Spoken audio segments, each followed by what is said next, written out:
ನಾವು ನಾವಿಲ್ಲಿ ರಘುಜಿ ಇದ್ದಂಗೆ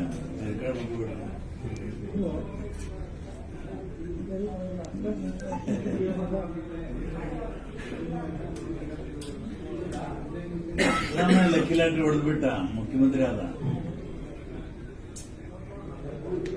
ನಾನು ಸೋನಿಯಾ ಗಾಂಧಿ ಭೇಟಿ ಮಾಡಿಸುವ ನಾನೇ ಫಸ್ಟ್.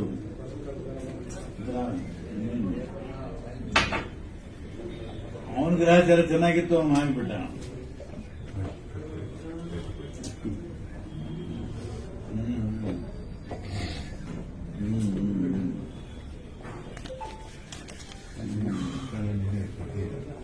ನೋಡಿ, ನಮಗೆ ಗಾಡ್ ಫಾದರ್ ಇಲ್ಲ, ಗಾಡು ಇಲ್ಲ, ಫಾದರ್ ಇಲ್ಲ.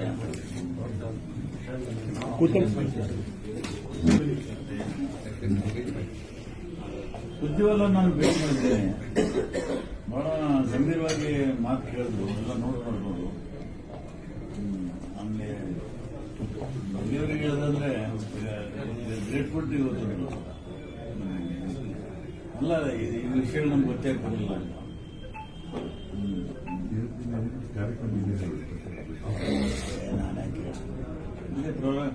I left the High Command and CM. Now security.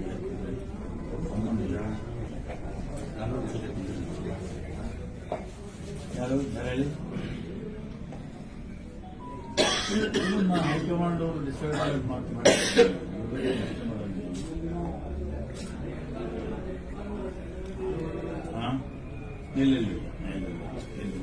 ಸರಿ.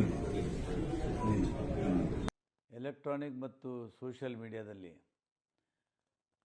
ನನ್ನ ಹೇಳಿಕೆಯನ್ನು ತಿರುಚಿ ನನ್ನ ತೇಜೋವಧೆಯನ್ನು ಮಾಡುವಂಥ ಕೆಲಸವನ್ನು ಮಾಡ್ತಾ ಇರೋದು ಇದು ಸರಿಯಲ್ಲ.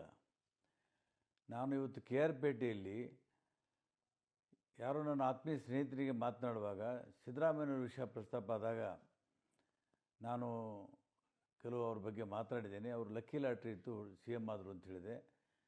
ನಾನು ಸೋನಿಯಾ ಗಾಂಧಿಯನ್ನು ಭೇಟಿ ಮಾಡಿಸಿದ್ದೇನೆ ಅಂತ ಹೇಳಿದ್ದು ಸಂಪೂರ್ಣ ತಪ್ಪು. ಸೋನಿಯಾ ಗಾಂಧಿಗೆ ಭೇಟಿ ಮಾಡುವಾಗ ನನ್ನ ಜೊತೆಗೆ ಹೋಗಿದ್ದೆ. ಅವರು ಸೋನಿಯಾ ಗಾಂಧಿಗೆ ಭೇಟಿ ಈ ಸಲ ಬೇಡ ಅಂತ ಹೇಳ್ತಾಯಿದ್ರು. ನಾನೇ ಒತ್ತಾಯ ಮಾಡಿ ಸೋನಿಯಾ ಗಾಂಧಿನ ಭೇಟಿ ಮಾಡಿಸೋಕ್ಕೆ ಹೇಳಿದಾಗ ಹೋದರು. ಅವರೊಬ್ಬ ಮಾಸ್ ಲೀಡರು, ಅವರಿಗೆ ಮುಖ್ಯಮಂತ್ರಿ ಮಾಡುವಂಥ ಶಕ್ತಿ ನನಗಿಲ್ಲ. ಅವರು ಮತ್ತು ನನ್ನ ಆತ್ಮೀಯ ಸಂಬಂಧವನ್ನು ಹಾಳು ಮಾಡೋದಕ್ಕೆ ಕೆಲವರು ಉದ್ದೇಶಪೂರ್ವಕವಾಗಿ ಪ್ರಯತ್ನ ಮಾಡ್ತಾ ಇದ್ದಾರೆ. ಏನು 9 ಜನ ಶಾಸಕರು ನಾವು JDS ಬಿಟ್ಟು ಅವರ ನಾಯಕತ್ವದಲ್ಲಿ ಕಾಂಗ್ರೆಸ್ ಸೇರಿದ್ದೀವಿ. ಕಾಂಗ್ರೆಸ್ ಕೂಡ ಅವರ ಜನಬೆಂಬಲವನ್ನು ನೋಡಿ ಅವರನ್ನು ಮುಖ್ಯಮಂತ್ರಿ ಮಾಡಿತು, ಹೊರತಾಗಿ ನಾವು ಹೇಳೋದ್ರಲ್ಲಿಂದ ಮಾಡಿಲ್ಲ. ಇದು ಸಿದ್ದರಾಮಯ್ಯನವರು ನಮ್ಮ ಸಂಬಂಧ ಹಾಳು ಮಾಡೋದಕ್ಕೆ ಕೆಲವರು ಮಾಡ್ತಾ ಇರೋದು ಸರಿಯಲ್ಲ ಅಂತ ನಾನು ಹೇಳ್ತಾ ಇದ್ದೀನಿ.